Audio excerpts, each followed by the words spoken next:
El único sonido en la densa oscuridad de la cocina era el zumbido grave y cansado de un frigorífico viejo y el suave silbido del aire entrando y saliendo de los pequeños pulmones de Leo. Elena yacía inmóvil, con los ojos abiertos, sintiendo el frío del suelo de baldosas que se filtraba a través del delgado colchón. El olor a lejía y a la cena de anoche todavía flotaba en el aire, recordándole a cada segundo que este no era su hogar, sino un favor, un acto de caridad con fecha de caducidad. El cuerpo le dolía por la tensión, cada músculo tenso como la cuerda de un violín a punto de romperse. Afuera, el silencio de la noche era absoluto, un vacío que parecía tragarse cualquier atisbo de esperanza. Llevaba 2 noches sin dormir en esa cocina, escuchando los crujidos de una casa ajena, sintiéndose una intrusa, una sombra que se había colado en la vida de otra persona. La generosidad de su antigua jefa era un regalo envenenado, una cuenta atrás que resonaba en su cabeza más fuerte que el motor del frigorífico. Era un refugio temporal, pero también la antesala del abismo. Un nudo apretado en la garganta le impedía tragar. A su lado, acurrucado bajo la misma manta raída, su hijo Leo dormía con la plácida inocencia de sus 7 años. Su rostro, iluminado débilmente por la luz verde del microondas, estaba sereno, confiado. Confiaba en ella. Esa confianza era a la vez su única fuerza y su más pesada carga. Elena sintió cómo las lágrimas, silenciosas y calientes, comenzaban a rodar por sus sienes, empapando la tela áspera de la almohada. Le ardía el estómago, pero no era hambre, o no solo hambre, era el ácido del pánico, la náusea del miedo más puro y visceral que una madre puede sentir, el miedo a no poder proteger a su hijo. Alargó una mano temblorosa y rozó su mejilla, sintiendo el calor de su piel. Le había prometido que todo estaría bien, que encontrarían un lugar nuevo, pero las palabras se sentían ahora como ceniza en su boca, una mentira cruel que se había contado a sí misma más que a él. El corazón se le encogió hasta convertirse en un puño dolorido dentro de su pecho. En el bolsillo de su único abrigo, colgado en el respaldo de una silla, estaba todo su mundo. 20 euros. Un billete arrugado y unas pocas monedas que había contado y recontado tantas veces que sentía su frío metálico grabado en las yemas de sus dedos. 20 euros. Era el último pago que había recibido por unas costuras antes de que la despidieran, antes de que el dueño del piso cambiara la cerradura, antes de que tuviera que vender su posesión más preciada, su máquina de coser, por una miseria para poder alimentar a Leo durante una semana más. Perder esa máquina no fue solo perder su herramienta de trabajo, fue perder su identidad. Ya no era Elena, la costurera. Ahora era solo una mujer asustada con un niño a su cargo y 20 euros que tenían que obrar un milagro imposible. El peso de ese pequeño fajo de dinero era inmenso, el símbolo tangible de su fracaso absoluto, de haber caído hasta el fondo de un pozo oscuro y sin salida. 2 días. El plazo resonaba en su mente como un martillazo. 48 horas. Su antigua jefa, una mujer buena pero con sus propios problemas, se lo había dicho con una amabilidad que dolía más que cualquier dureza. Elena, solo hasta el fin de semana. Luego viene mi hermana de visita, necesito el espacio. No había reproche en su voz, solo la verdad incómoda. Elena era un problema con una solución temporal que estaba a punto de expirar. Cada vez que oía sus pasos en el piso de arriba, sentía una oleada de vergüenza que le quemaba la cara. Se sentía pequeña, insignificante, una carga. Imaginaba la conversación del domingo por la mañana, la entrega de las llaves, la sonrisa forzada y el «gracias por todo». Y después, el vacío, la puerta cerrándose a su espalda, dejándola a ella y a Leo en la calle, con la única compañía del frío de febrero y un abrigo demasiado fino. La desesperación era un sabor amargo en la parte posterior de su lengua. No había a quién llamar. Había agotado la compasión de los pocos amigos que tenía. Había llamado a familiares lejanos que se excusaron con sus propias dificultades. Estaba sola, completamente sola. La imagen de dormir en un cajero automático con Leo, tratando de protegerlo del frío con su propio cuerpo, apareció en su mente con una claridad aterradora. Un sollozo ahogado se escapó de sus labios y se lo tapó rápidamente con la mano para no despertar al niño. No podía permitirse derrumbarse. No todavía. Aferrada a esa mínima brasa de instinto de supervivencia, a esa furia animal por proteger a su cría, tomó una decisión. No había opciones buenas, solo opciones desesperadas. Mañana, al amanecer, haría una última llamada, a un número de un anuncio viejo y olvidado que había visto en un supermercado. Una oferta extraña, un cortijo abandonado. Era una locura, una posibilidad remota y seguramente una nueva decepción. Pero era lo único que le quedaba. Era eso, o la nada. Con el primer rayo de luz gris filtrándose en la cocina, Elena sintió un escalofrío que no era solo por el frío del suelo. Marcó el número del anuncio con los dedos entumecidos, el teléfono móvil, un modelo antiguo con la pantalla rota. Se sentía resbaladizo en su mano sudorosa. El corazón le latía con fuerza contra las costillas, un tambor sordo de pánico y una diminuta, frágil esperanza. Sonó una, 2, 3 veces. Estaba a punto de colgar, convencida de que era otra puerta cerrada, cuando una voz respondió. Era una voz masculina, seca y cortante como el cristal roto. No hubo un buenos días, solo un sí, impaciente. Un sonido metálico que parecía desprovisto de cualquier calor humano. Elena tragó saliva. El nudo en su garganta se apretó. Sintió su propia voz, cuando finalmente salió, como un susurro tembloroso, el sonido patético de una mendiga. Llamo por el anuncio, el del cortijo. El silencio al otro lado de la línea fue largo, pesado, y Elena contuvo la respiración, sintiendo cómo el peso de esos 20 euros en su bolsillo la aplastaba. El hombre se identificó como el abogado Morales, el albacea del patrimonio. Su tono no se suavizó. Habló rápido, con frases cortas y eficientes que no dejaban lugar a la emoción. El cortijo de las sombras, dijo, y el nombre le provocó a Elena un escalofrío. Está en proceso de testamentaría, vacío. Ha habido vandalismo. Hizo una pausa. Necesito a alguien allí. Un vigilante informal. No hay sueldo. El corazón de Elena se hundió. Pero entonces el abogado añadió la frase que lo cambió todo. Puede ocupar el sótano, sin pagar alquiler. Sótano. La palabra era fea. Evocaba oscuridad y humedad. Pero luego escuchó gratis. Y la palabra gratis resonó en su cabeza como un coro de ángeles. Un techo, un lugar.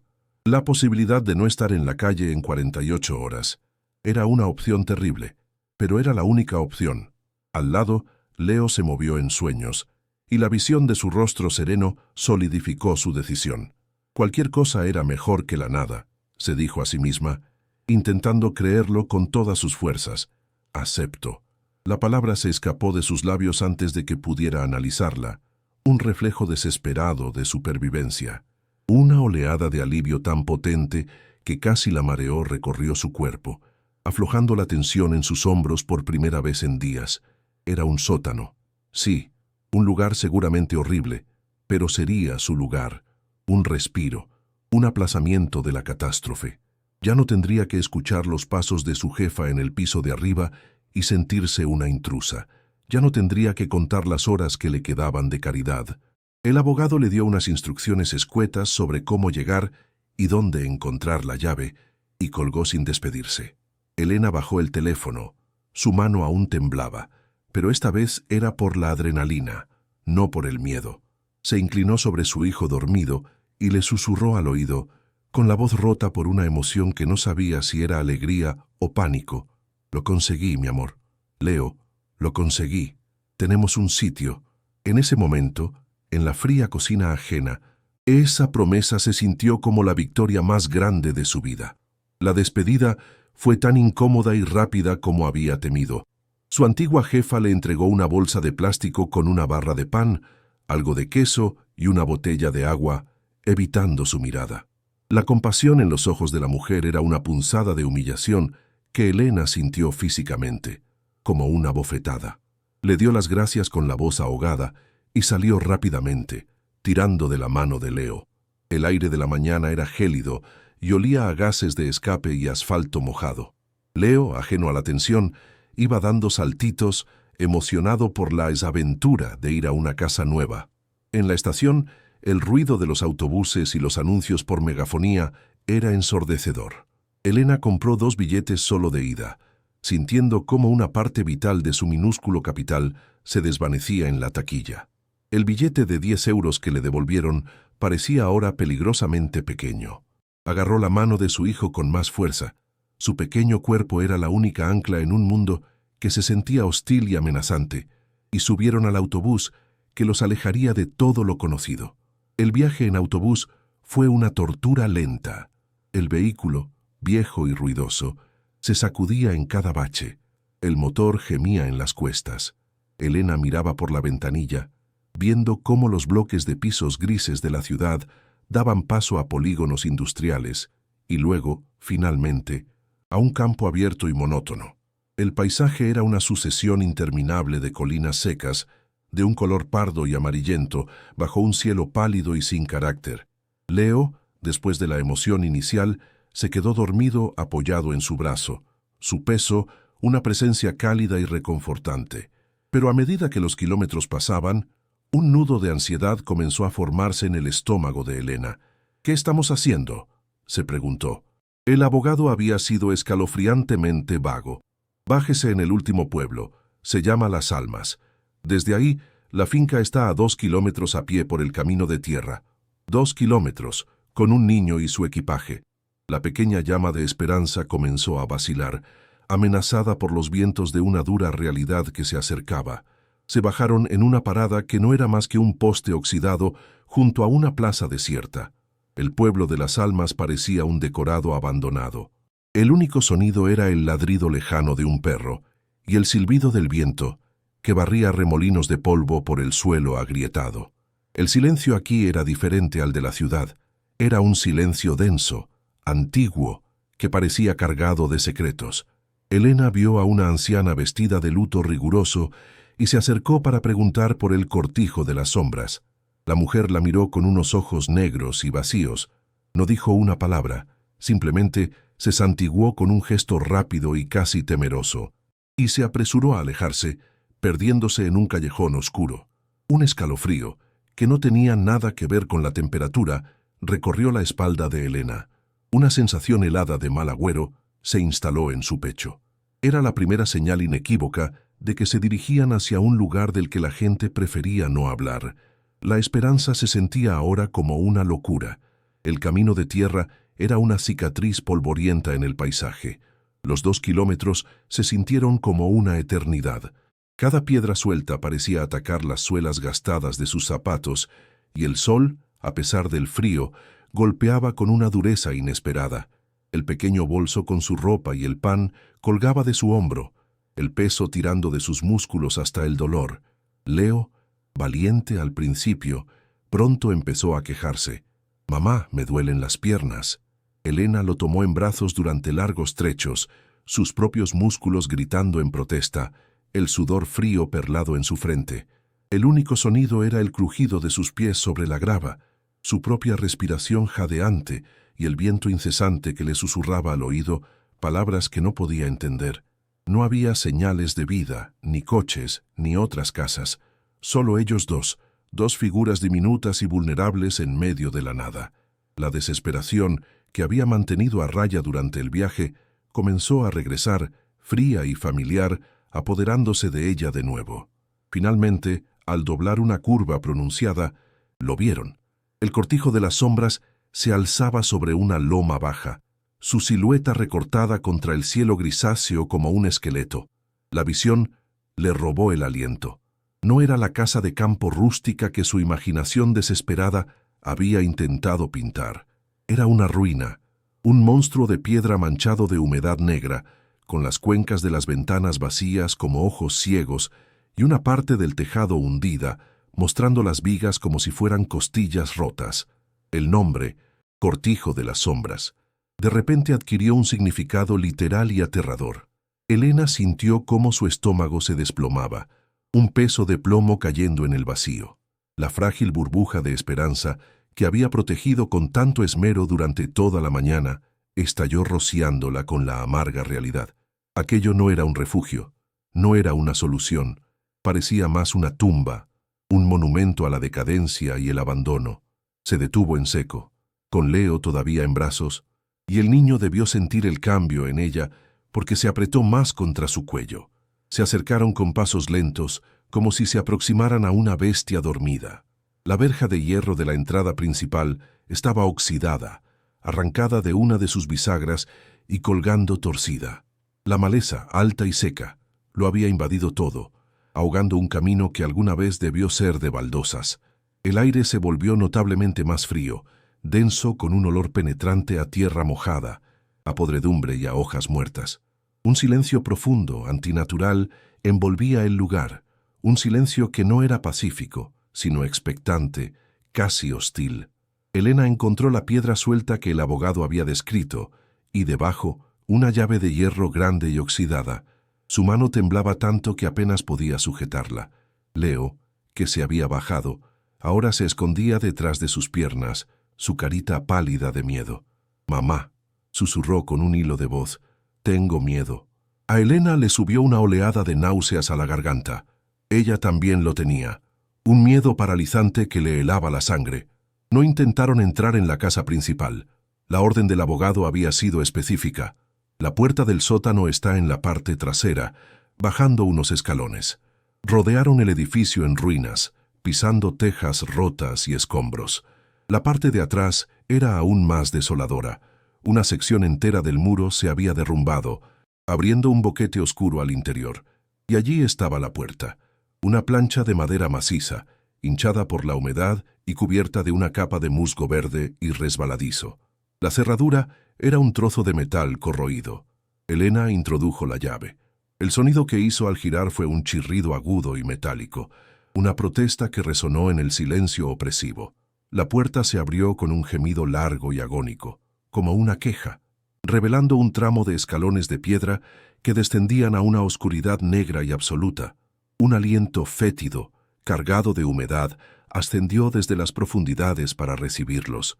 Era el olor de lo que lleva mucho tiempo muerto y olvidado. El hedor los golpeó como un muro invisible, una mezcla nauseabunda de moho, agua estancada y descomposición, un olor a tierra de tumba. El corazón de Elena martilleaba contra sus costillas, tan fuerte que temía que Leo pudiera oírlo. Sacó su teléfono, activando la linterna, pero su débil haz de luz apenas lograba perforar la negrura insondable.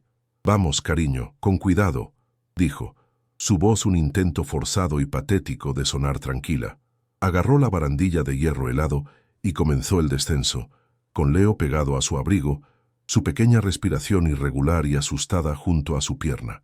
El aire se volvió instantáneamente gélido, una frialdad subterránea y húmeda que se le metió en los huesos y la hizo temblar.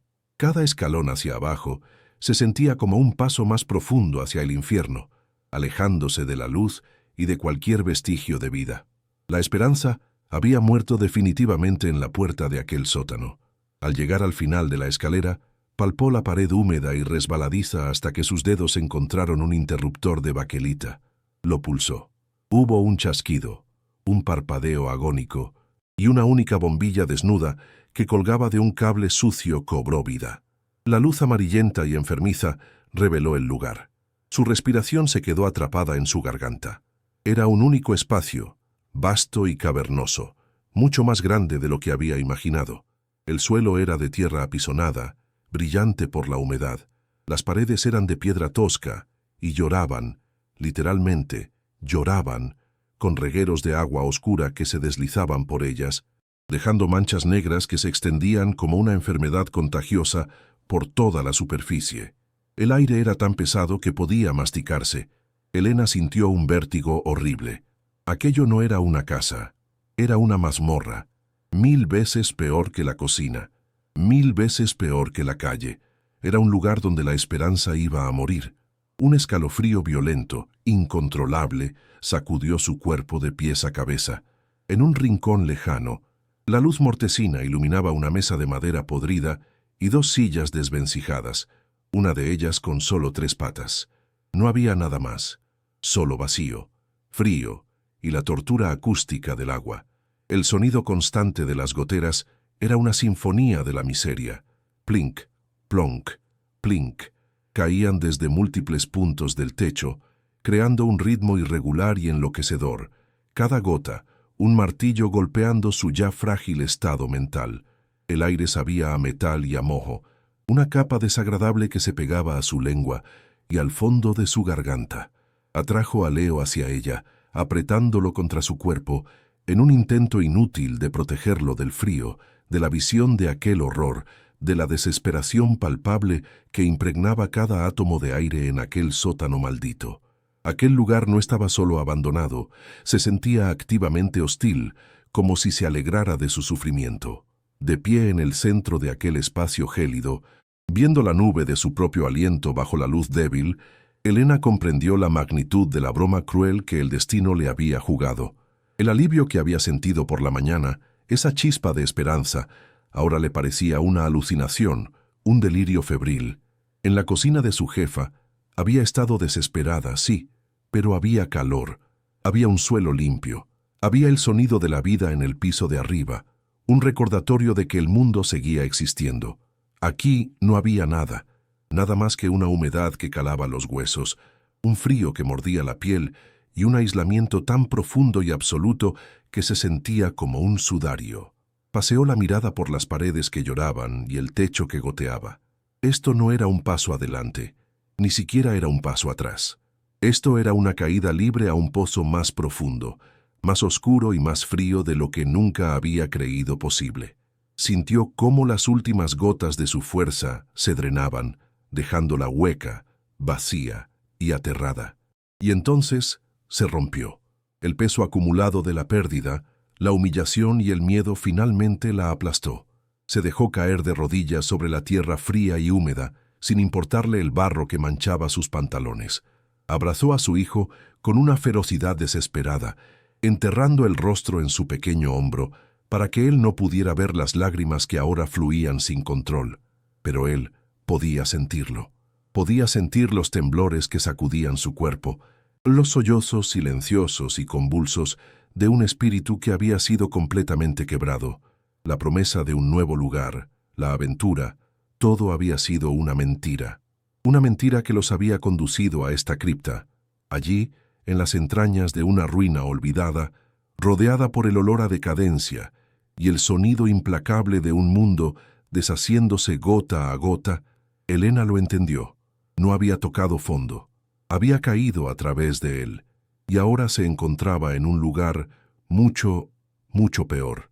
Los primeros 2 días fueron una pesadilla lúcida, una caída en cámara lenta. Elena se movía por el sótano como una autómata, su mente envuelta en una niebla de shock y desesperación. El frío húmedo era un enemigo constante, una presencia física que se aferraba a su ropa, a su piel, a sus huesos. Pasaba las horas sentada en el suelo de tierra, abrazando a Leo, tratando de transferirle un calor que ella misma no sentía.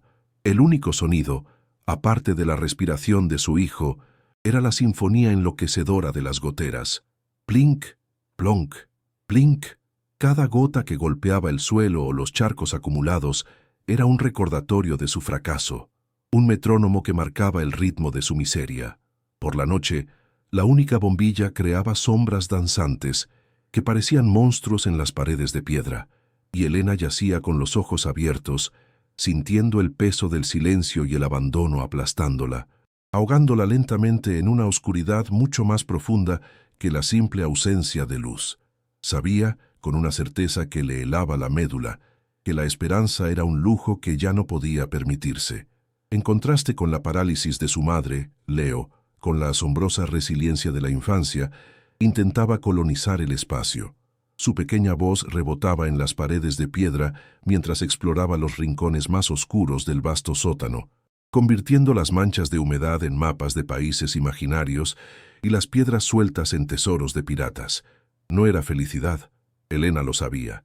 Era un mecanismo de defensa, un intento desesperado de normalizar lo insoportable. Lo veía correr de un extremo a otro, sus pisadas apagadas por la tierra húmeda, y sentía una punzada de dolor tan aguda que le cortaba la respiración. Él estaba tratando de ser valiente por ella, de construir un castillo en las ruinas de sus vidas. Esta valentía infantil, en lugar de consolarla, acentuaba su sensación de culpa. Ella lo había arrastrado a ese agujero, a esa cripta. Cada risa forzada de su hijo, cada juego inventado en la penumbra, era una acusación silenciosa, un eco de la infancia que le estaba robando. Su deber era protegerlo, pero sentía que cada segundo en ese lugar lo estaba envenenando. El único juguete que habían logrado salvar del naufragio de su vida anterior era una pequeña pelota de goma roja, ahora sucia y descolorida. Era un objeto insignificante, pero en la monocromía gris y parda del sótano, su color era una afirmación desafiante, un punto de vida en medio de la decadencia. Para Leo, esa pelota era un ancla, un vínculo tangible con un mundo donde había parques, amigos y suelos de madera sobre los que podía rebotar. Pasaba largos ratos lanzándola contra el suelo de tierra apisonada, pero el sonido no era el rebote alegre que recordaba. Era un tut sordo y triste, el sonido de la energía absorbida por la humedad, como si el propio sótano estuviera devorando la alegría del juguete. Elena observaba el punto rojo moverse en la penumbra, una mancha solitaria de normalidad en un paisaje de pesadilla. La pelota, en su simplicidad, representaba todo lo que habían perdido: la ligereza, la despreocupación, la simple certeza de un suelo sólido bajo sus pies. Era un fantasma de la felicidad. La tarde del tercer día, el aburrimiento y la energía contenida de un niño de 7 años finalmente se desbordaron.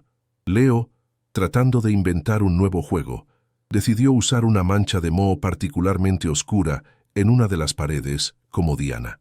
Retrocedió, tomó impulso y lanzó la pelota roja con toda la fuerza que sus pequeños brazos pudieron reunir. El lanzamiento fue impreciso. La pelota describió un arco errático en el aire amarillento, una estela escarlata contra la piedra gris. No se dirigió hacia la mancha de moho, sino hacia una sección aparentemente sólida y anodina de la pared. Elena, que lo observaba desde su rincón con ojos cansados, sintió un instante de pánico irracional, el tipo de miedo que sienten los padres ante cualquier ruido inesperado, cualquier desviación de la rutina. Fue solo un segundo, un destello, pero su instinto le gritó que algo estaba a punto de cambiar. Vio la pelota volar, ajena a todo, dirigiéndose directamente hacia la pared de piedra, un mensajero inocente del destino. El impacto no fue el rebote limpio que uno esperaría. En lugar de eso, hubo un duac sordo y pesado, un sonido antinatural que pareció ser absorbido por la piedra. Inmediatamente después se oyó un crujido seco, seguido por el sonido de algo desmoronándose, como yeso viejo y seco cayendo al suelo. Una pequeña nube de polvo blanquecino, casi fantasmal, brotó de la pared y quedó suspendida por un momento en el haz de luz de la bombilla antes de disiparse lentamente. El silencio que siguió fue instantáneamente más profundo, más pesado. La sinfonía de las goteras pareció detenerse por un instante. Leo se quedó congelado en el sitio, con los ojos muy abiertos. La alegría de su juego evaporada y reemplazada por el miedo a haber roto algo, a haber causado un problema en un lugar donde cualquier problema podía ser catastrófico. Miró a su madre, esperando la reprimenda, sin entender que el sonido que acababa de producir no era de destrucción, sino de revelación. La primera reacción de Elena fue de pura fatiga. Otra cosa más. Otro pequeño desastre en su interminable cadena de desgracias. Estaba a punto de decirle a Leo que tuviera más cuidado, con una voz más áspera de lo que pretendía, pero se detuvo. El sonido había sido extraño. No era solo la pelota golpeando la piedra, era el crujido posterior, ese desmoronamiento seco en un lugar donde todo era humedad, un instinto, un zumbido de curiosidad enterrado bajo capas de apatía, se agitó dentro de ella. «No pasa nada, cariño», dijo, su voz sorprendentemente suave. Se levantó, sus articulaciones protestando por el frío y la inmovilidad, y caminó lentamente hacia la pared. Encendió la linterna de su viejo teléfono, y su haz de luz, débil y tembloroso, barrió la superficie de piedra, buscando el punto de impacto. En el suelo, justo debajo de la pared, vio un pequeño montón de polvo y trozos de yeso blanco, una anomalía en la tierra oscura y húmeda. Levantó el haz de luz. Justo encima del montoncito de escombros, La pared estaba desnuda. El impacto de la pelota había arrancado una capa de yeso antiguo que había estado camuflando la mampostería.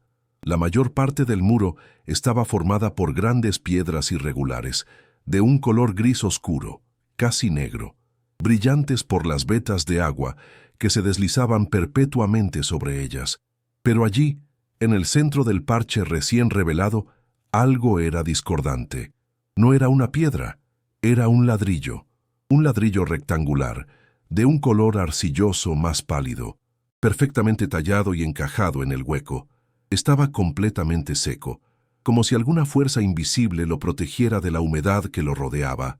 La regularidad de su forma en medio del caos de las piedras naturales era lo que lo hacía tan evidente, tan deliberado. El corazón de Elena, que había estado latiendo con un ritmo lento y pesado durante días, de repente dio un vuelco, un pulso de vida, de intriga, en medio del letargo de la desesperación. Se arrodilló, ignorando el frío de la tierra que se filtraba a través de sus pantalones. La luz del teléfono temblaba en su mano. Acercó el rostro. El aire olía a polvo antiguo y a piedra. Pasó las yemas de sus dedos, frías y entumecidas, sobre la superficie del ladrillo.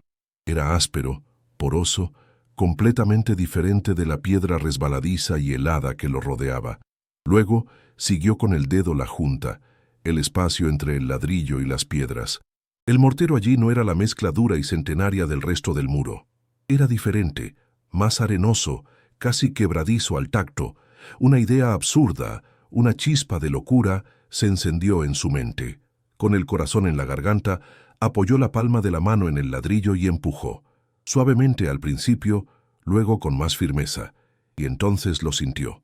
Un movimiento, un minúsculo, casi imperceptible balanceo, acompañado de un leve crujido de arena. Un escalofrío eléctrico recorrió su espina dorsal, una sacudida de pura adrenalina que la despertó de su trance de miseria. No era una parte del muro, era una puerta.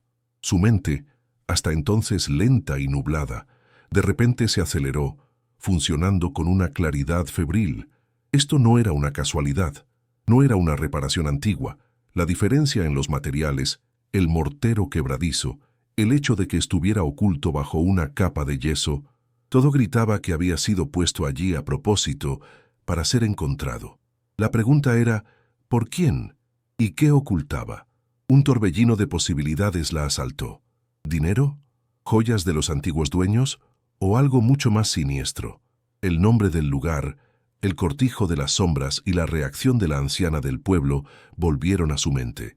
Sintió una punzada de miedo, pero era un miedo diferente al de antes. No era el miedo paralizante de la víctima, sino la emoción tensa del explorador que se asoma a lo desconocido.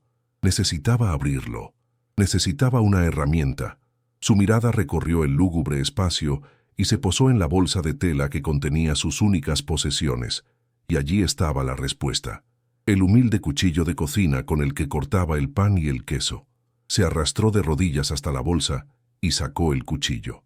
Su mango de plástico se sentía frágil y la hoja estaba mellada. Pero era lo único que tenía con una punta lo suficientemente fina. Volvió al muro y se arrodilló de nuevo en la tierra fría. El aire parecía haberse vuelto más denso, cargado de expectación. Con una mano temblorosa, introdujo la punta del cuchillo en la junta de mortero arenoso. Empezó a raspar, con movimientos cortos y precisos. El sonido metálico y chirriante del acero contra la arena y la piedra era increíblemente fuerte en el silencio cavernoso del sótano. Un sonido de profanación, de desentierro.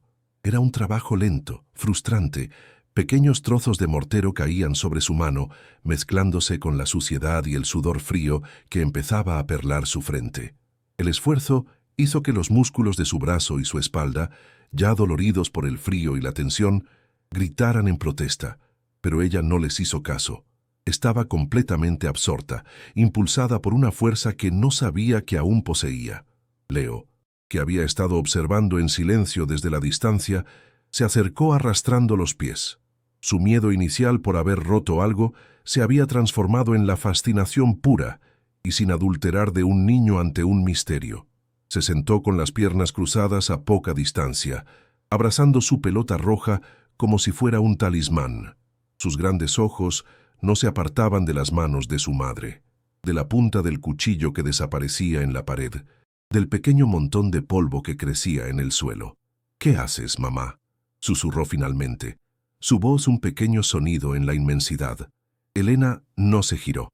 «No lo sé, mi amor», respondió en un susurro, su propia voz tensa por la concentración y el esfuerzo. «Creo que he encontrado algo». El simple acto de verbalizarlo, de compartir ese secreto incipiente con su hijo, lo hizo más real. Ya no era solo una madre desesperada tratando de sobrevivir un día más. Se había convertido en una exploradora, una buscadora de secretos, y tenía a su hijo como único testigo y cómplice de su expedición a lo desconocido. Después de lo que pareció una eternidad, el mortero de la Junta Superior comenzó a ceder. Elena sintió cómo la resistencia disminuía. Con un último raspado, logró limpiar un espacio lo suficientemente grande. Retiró el cuchillo, cuyo filo estaba ahora completamente arruinado, y lo dejó a un lado. Introdujo los dedos de ambas manos en la grieta que había creado. El ladrillo estaba frío y áspero bajo sus uñas. Respiró hondo, llenando sus pulmones con el aire rancio y mohoso, y tiró. Al principio, no se movió. Por un momento de pánico, pensó que se había equivocado, que solo era un ladrillo suelto. Pero entonces, con un gemido sordo, un sonido de succión de piedra liberándose de su prisión, el ladrillo se inclinó hacia ella. Su corazón dio un salto tan violento que sintió un dolor agudo en el pecho. Era real. Había una cavidad detrás. No era su imaginación. La adrenalina le cantaba en los oídos, una música eléctrica que ahogaba el goteo monótono del agua.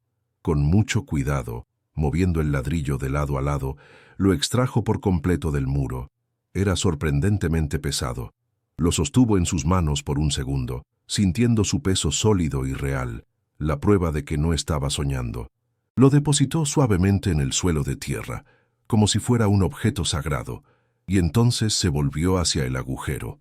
Era un rectángulo de oscuridad perfecta, un vacío negro en la pared de piedra que parecía absorber la débil luz de la bombilla. Se quedó mirándolo, con la respiración contenida, medio esperando que algo saliera de allí. Acercó la linterna de su teléfono.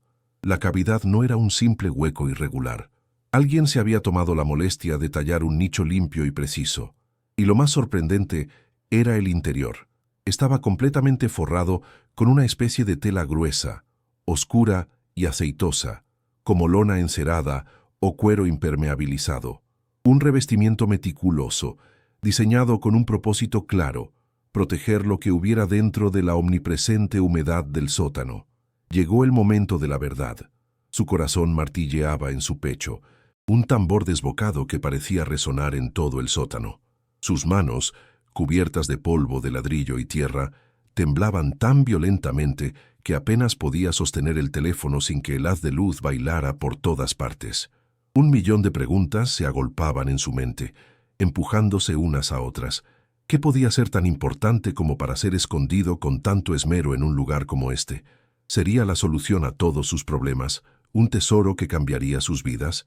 ¿O sería la llave a un secreto terrible, algo que nunca debería haber sido encontrado? Una oleada de emoción, una mezcla vertiginosa de miedo y una esperanza casi dolorosa, la recorrió. Miró a Leo, que la observaba con los ojos como platos, y vio su propio terror y excitación reflejados en su rostro infantil. En ese instante, supo que no había vuelta atrás. Tenía que saber qué había en ese agujero. Tomó una respiración profunda y temblorosa, el aire frío y polvoriento llenando sus pulmones. El olor a tierra removida y a piedra antigua se mezclaba con el hedor a moho. Se inclinó hacia adelante, asomando la cabeza al oscuro nicho. No olía a nada más, ni a metal ni a podredumbre. Con el corazón latiéndole en la garganta, extendió su mano derecha, la mano que había estado raspando y tirando, y la introdujo lentamente en la oscuridad. El aire dentro de la cavidad era notablemente más seco y cálido. Sus dedos, temblorosos, rozaron primero la tela aceitosa que forraba las paredes. Luego avanzaron más hacia el centro del espacio vacío. Y entonces tocaron algo. No era el frío duro del metal o las piedras preciosas que una parte de ella había fantaseado. Era otra cosa. Era una superficie firme pero con una ligera flexibilidad. Era papel, un fajo grueso de papel, y debajo algo más suave, más liso, cuero. Sintió el contorno de un libro. Con una delicadeza que contradecía la urgencia que sentía, agarró el bulto con sus dedos. Era compacto y sorprendentemente pesado. Lo sacó del nicho con el cuidado de un arqueólogo, desenterrando un artefacto frágil. Lo sostuvo por un momento en la penumbra, bajo la luz amarillenta de la bombilla, como si fuera una ofrenda. Luego, se sentó de nuevo en el suelo, con las piernas cruzadas, y lo depositó en su regazo. Lo que tenía ante ella era un paquete rectangular, de unos 20 centímetros de largo. En la parte superior, un fajo de papeles amarillentos y con los bordes oscurecidos por el paso del tiempo, atados de forma sencilla pero firme, con un trozo de cordel de color pardo. Las hojas parecían increíblemente frágiles, como si pudieran deshacerse en polvo al menor contacto. Debajo de los papeles, visible en un lateral, asomaba el lomo de un pequeño libro de tapas oscuras. La emoción era tan intensa que Elena sintió náuseas. Su propio drama de supervivencia parecía haberse desvanecido, reemplazado por el misterio que ahora sostenía en sus manos. Antes de tocar los papeles, antes siquiera de pensar en leerlos, un nuevo sentido se activó y la envolvió. Era el olor. A medida que el paquete se aclimataba al aire del sótano, liberaba su propio aroma, un perfume que era la antítesis de todo lo que la rodeaba. No era el hedor a humedad y descomposición, sino un olor seco, casi dulce. El aroma del papel viejo, de la tinta que se había secado hace décadas, del cuero curtido y de la tela encerada que lo había protegido. Era el olor del tiempo encapsulado, el perfume de una historia que había esperado pacientemente en la oscuridad durante años, quizás generaciones. Elena cerró los ojos por un instante e inhaló profundamente, llenando sus pulmones con ese aroma a biblioteca secreta. Era el olor de los secretos. En ese momento, en medio de la miseria más absoluta, sintió una extraña sensación de privilegio, como si el destino la hubiera elegido a ella, una completa desconocida, para ser la depositaria de esa historia olvidada. Sus dedos, todavía temblorosos y torpes por el frío y la emoción, se movieron hacia el cordel que ataba las cartas. El nudo era simple, pero la cuerda estaba reseca y tiesa, y le costó deshacerlo. Luchó con él durante un minuto que pareció una hora, su pulso martilleando en sus sienes. Cada segundo de retraso aumentaba la tensión. Sentía como si estuviera desatando no solo un fajo de papeles, sino el pasado mismo, liberando fantasmas que habían estado atrapados en ese muro durante mucho tiempo. Finalmente, el nudo cedió. El cordel se aflojó y Elena lo retiró con cuidado, dejándolo a un lado sobre la tierra húmeda. El fajo de cartas se relajó, las hojas superiores curvándose ligeramente, como si tomaran su primera bocanada de aire en décadas. Ahora estaban libres. La historia estaba a su alcance. El miedo y la curiosidad luchaban en su interior, una batalla que le dejaba la boca seca y el estómago revuelto. Con una reverencia casi inconsciente, levantó la primera carta del fajo. El papel era increíblemente delgado, casi translúcido en algunas partes, y tenía la textura quebradiza de una hoja seca de otoño. Lo sostuvo contra la luz de la bombilla, viendo las fibras del papel y las manchas de la edad. La caligrafía era de una época pasada, elegante y fluida, pero con un temblor en los trazos que sugería una mano anciana o una mente perturbada. La tinta, que alguna vez debió ser negra, se había desvanecido a un tono sepia, como una vieja fotografía. Sus ojos buscaron un nombre, una firma, algo que le diera una pista, y lo encontró al final de la página, escrito con un trazo un poco más firme que el resto del texto, como si el autor quisiera dejar clara su identidad en medio de su confesión. La firma era inequívoca: Arturo Mendoza, el nombre que el abogado Morales le había mencionado, el antiguo dueño del cortijo. No podía leerlo todo, no aún. La emoción era demasiada y la luz demasiado escasa, pero sus ojos, hambrientos de información, escanearon las primeras líneas, absorbiendo frases sueltas. No eran palabras de amor, ni negocios, ni crónicas familiares. Eran las palabras de una conciencia culpable. Leyó fragmentos que le helaron la sangre. Un error que me perseguirá hasta la tumba. La culpa es un veneno que se bebe a diario. Aquellas pobres gentes, expulsadas de lo que era suyo. Un escalofrío profundo, que no tenía nada que ver con el frío del sótano, le recorrió la espalda. Esto no era un mapa del tesoro. No había oro ni joyas. El tesoro, o más bien la bomba de relojería que acababa de encontrar, era una confesión. La confesión de un crimen, de una injusticia terrible cometida en esa misma tierra mucho antes de que ella naciera. La magnitud de lo que tenía en sus manos comenzó a abrumarla. Dejó las cartas a un lado con manos temblorosas y recogió el otro objeto, el diario. Era pequeño, del tamaño de su mano, pero grueso. La cubierta era de un cuero oscuro, casi negro, increíblemente suave y desgastado por el uso. No había título ni iniciales, solo la textura lisa y fría del cuero.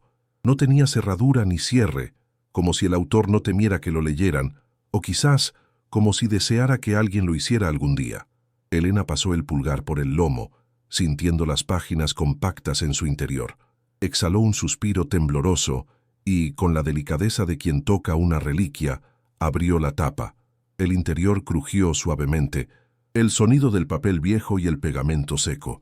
Las páginas estaban completamente cubiertas por la misma caligrafía apretada y spidery de las cartas. Eran entradas fechadas, densos bloques de texto que se extendían a lo largo de años.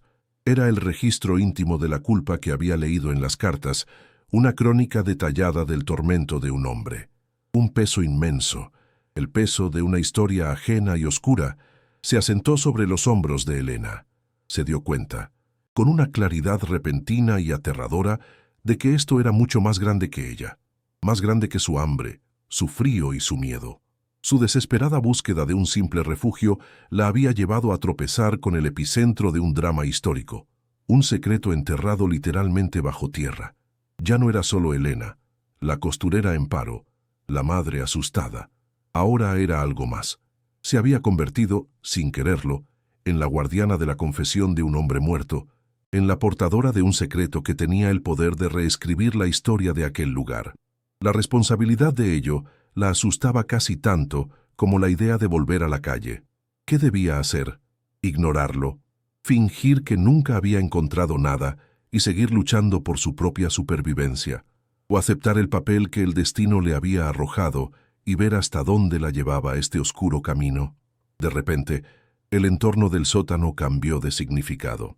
La humedad que lloraba por las paredes ya no era solo un signo de abandono, sino que parecían las lágrimas de la propia casa por el secreto que guardaba. El goteo constante del agua ya no era el metrónomo de su miseria, sino el lento tic-tac de un reloj que había estado esperando este momento durante décadas. El frío ya no era solo una amenaza física, sino el frío de una tumba, el aliento de los fantasmas cuyo descanso había sido perturbado.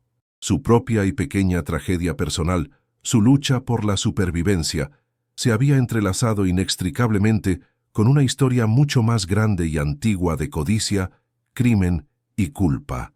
El mundo de Elena, que 24 horas antes se limitaba a 20 euros y un plazo de desahucio, se había expandido de forma vertiginosa y aterradora.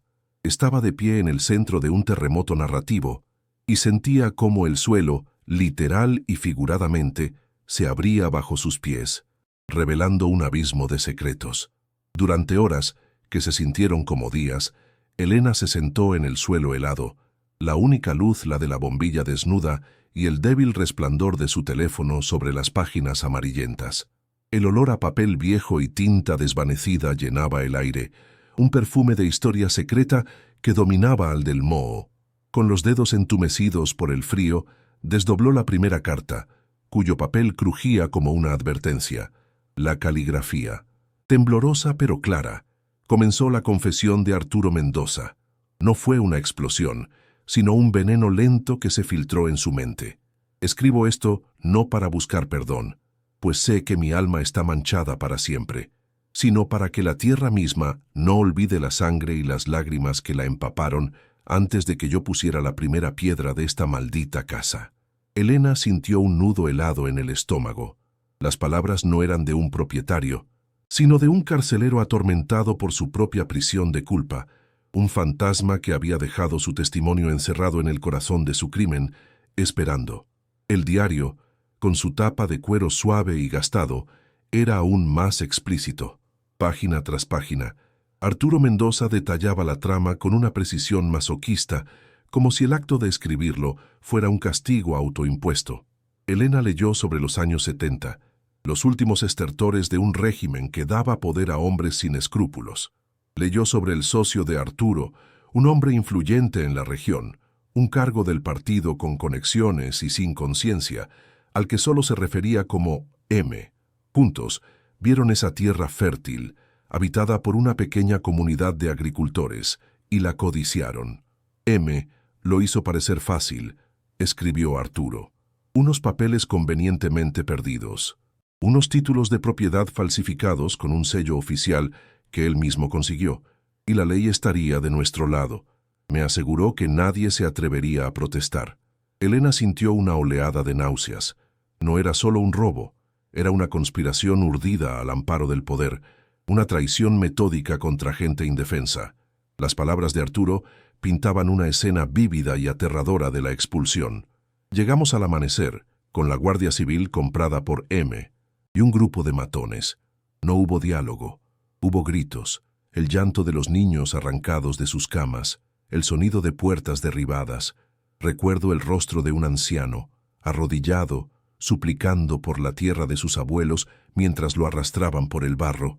Vi el fuego consumir sus modestas cosechas, el humo negro ascendiendo al cielo como una acusación, y yo me quedé allí, paralizado por la cobardía, mientras M. sonreía, satisfecho, con el sol del amanecer brillando en sus zapatos lustrados.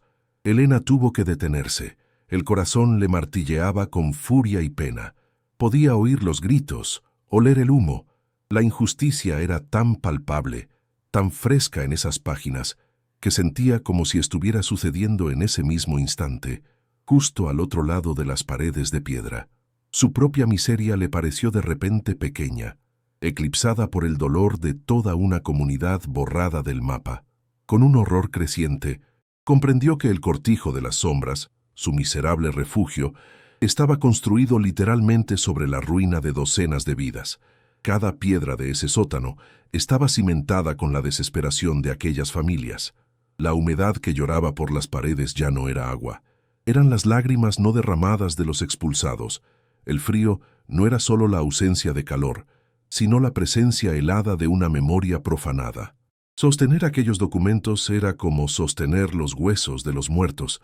La confesión de Arturo revelaba que el tormento lo había consumido, que había vivido el resto de su vida como un prisionero en la fortaleza de su crimen, dejando esas pruebas ocultas como una bomba de tiempo, una última y cobarde oportunidad de redención póstuma.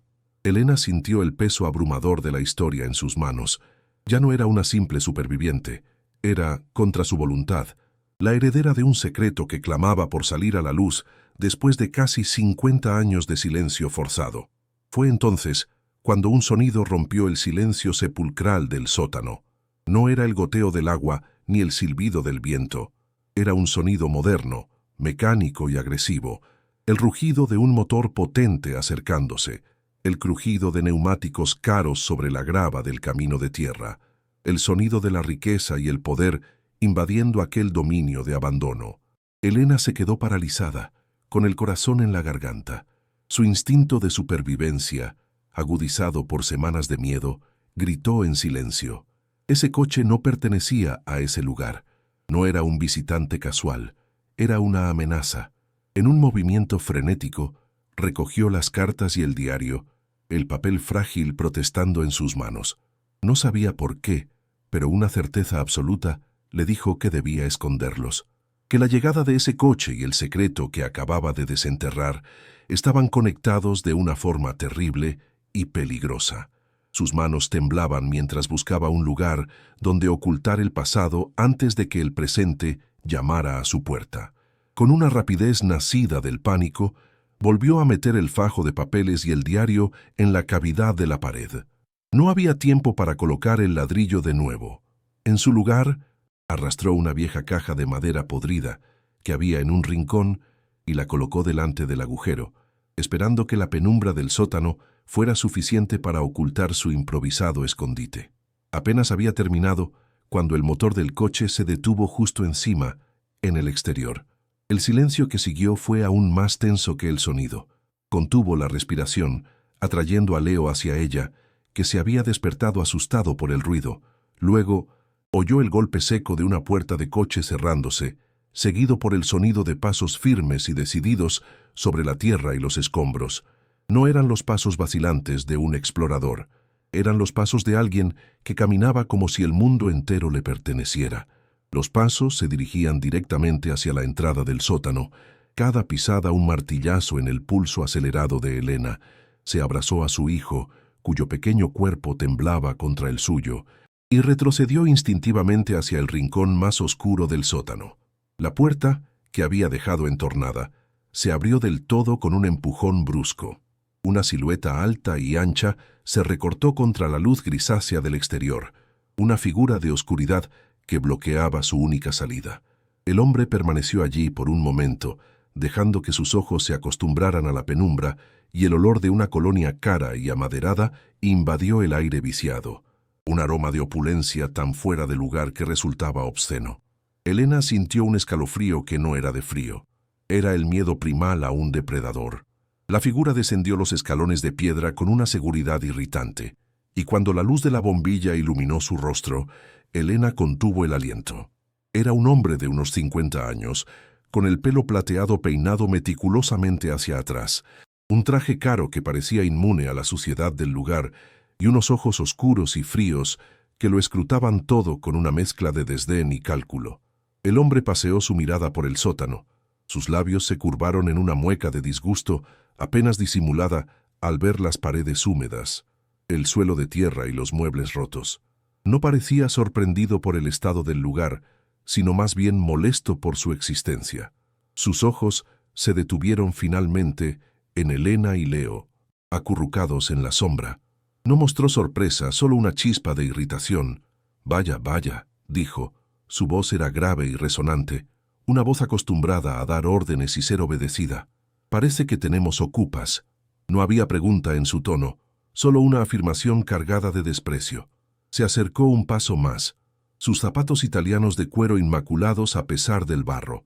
«Mi nombre es Montenegro, y, si la justicia de este país funciona como debe, pronto seré el único y legítimo dueño de toda esta propiedad».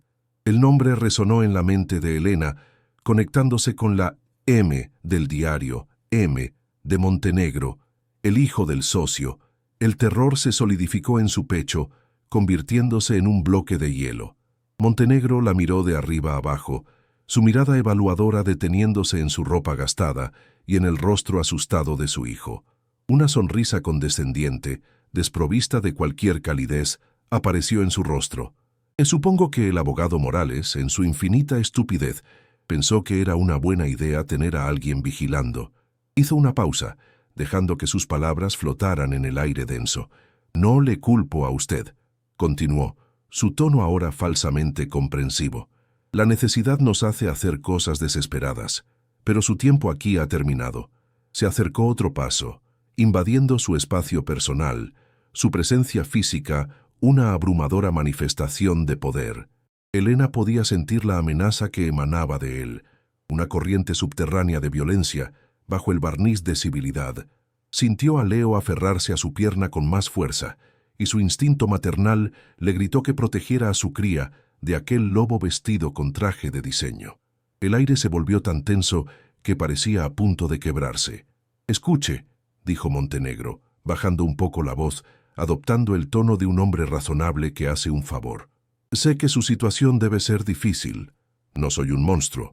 Sacó una cartera de cuero grueso del bolsillo interior de su chaqueta, su movimiento lento y deliberado. Abrió la cartera y extrajo un fajo de billetes. «Aquí hay 1000 euros», dijo, extendiendo el dinero hacia ella. Los billetes, de un color púrpura intenso, Parecían joyas exóticas en la penumbra del sótano. 1.000 euros para que coja sus cosas y a su hijo y desaparezca. Tiene 24 horas. Olvídese de este lugar. Olvídese de que ha estado aquí. Es un buen trato, ¿no cree? Una solución rápida para su problema. Los ojos de Elena se fijaron en el dinero. 1.000 euros. Era una fortuna. Era la respuesta a todas sus plegarias de la semana anterior. Era un billete de salida de ese infierno, la posibilidad de un apartamento pequeño, de comida caliente, de una nueva máquina de coser. Era la tentación en su forma más pura y tangible. Por un instante, un solo instante, la tentación casi ganó. La imagen de una vida segura para Leo brilló en su mente. Coger el dinero, correr, no mirar atrás, enterrar el diario y las cartas en lo más profundo de su memoria. ¿Qué le importaban a ella las injusticias de hace 50 años? Su deber era con su hijo, aquí y ahora. Pero entonces su mirada se desvió hacia la caja de madera que ocultaba el nicho. Vio de nuevo los rostros sin nombre de los agricultores expulsados. Oyó el llanto de sus hijos en las palabras de Arturo. El peso de la confesión que había leído era una carga física en su alma. Aceptar ese dinero no sería solo un acto de autoconservación. Sería convertirse en cómplice. Sería vender la justicia de aquellas familias por su propia seguridad, perpetuar el crimen de Montenegro y su padre. Sintió las páginas del diario arder a través de la pared, quemando su conciencia. Su vacilación fue apenas un segundo, pero en el silencio del sótano se alargó como una eternidad. La sonrisa de Montenegro se desvaneció al instante. Sus ojos, antes fríos y calculadores, se endurecieron hasta convertirse en 2 esquirlas de hielo. La máscara de hombre razonable se cayó, revelando el rostro depredador que se ocultaba debajo. No necesitaba una respuesta verbal. Había leído la duda en su rostro, la lucha en sus ojos. Retiró lentamente la mano que sostenía el dinero y guardó el fajo en su cartera con un movimiento brusco y definitivo. El gesto fue una sentencia. El ambiente en el sótano cambió de tenso a mortal. El aire se volvió gélido, y Elena sintió un miedo tan visceral que el vello de sus brazos se erizó. Había fallado una prueba, y ahora estaba a punto de descubrir el castigo. Montenegro ya no la miraba a ella. Su mirada, ahora cargada de una malicia pura y sin diluir, se había desplazado hacia abajo, fijándose en la pequeña cabeza rubia de Leo, que se asomaba tímidamente desde detrás de las piernas de su madre. El silencio se prolongó por un momento más, un silencio pesado y lleno de amenazas no dichas. Elena instintivamente puso una mano protectora sobre la cabeza de su hijo. Cuando Montenegro finalmente habló, su voz era un susurro suave, casi seductor, pero cada palabra era una gota de veneno. «Es una pena», dijo, sin apartar los ojos del niño. «Espero que tome la decisión correcta». Hizo una pausa dramática, asegurándose de que el peso de su siguiente frase la golpeara con toda su fuerza. «Esta zona está muy aislada. Es fácil perderse o tener un accidente». Dejó que la palabra accidente flotara en el aire, cargada de implicaciones horribles. Los accidentes ocurren, sobre todo con niños curiosos que juegan donde no deben. En ese momento, Elena dejó de sentir el frío. Un terror blanco y candente la inundó, quemando cualquier otro pensamiento, cualquier otra sensación. La amenaza no era velada, era una promesa de que si no obedecía, su hijo pagaría el precio. Montenegro la miró una última vez, una mirada que mezclaba el triunfo y la advertencia. Luego, sin decir una palabra más, se dio la vuelta y subió las escaleras con la misma seguridad con la que había bajado. Sus pasos se alejaron. La puerta del coche se cerró de nuevo y el motor rugió, alejándose rápidamente, hasta que el silencio, ahora infinitamente más aterrador que antes, volvió a engullir el sótano. Elena se quedó inmóvil, temblando de forma incontrolable, con la frase de Montenegro repitiéndose en su cabeza como un eco infernal. Los accidentes ocurren. Tenía la prueba de un crimen histórico en sus manos, un secreto que podía hacer justicia a docenas de familias. Pero el precio de esa justicia era la vida de su hijo. El dinero, que antes parecía una tentación, ahora era una sentencia de muerte si no lo aceptaba. Y ahora te pregunto a ti, que escuchas su terror en el silencio. ¿Qué harías en el lugar de Elena? ¿Tomarías el dinero para huir y salvar a tu hijo, enterrando la verdad para siempre? ¿O te arriesgarías a perder lo que más amas por una justicia que quizás nunca llegue? El eco de las palabras de Montenegro reverberaba en el sótano como el tañido de una campana fúnebre. Los accidentes ocurren y... La frase se había incrustado en su cerebro, una espina de hielo venenosa que paralizaba cada uno de sus músculos. Se quedó allí, en la penumbra helada, abrazando a Leo con una fuerza que le hacía daño. Su propio cuerpo, un escudo inútil, contra una amenaza invisible pero omnipresente. El silencio que había regresado era 1000 veces más aterrador que el rugido del motor.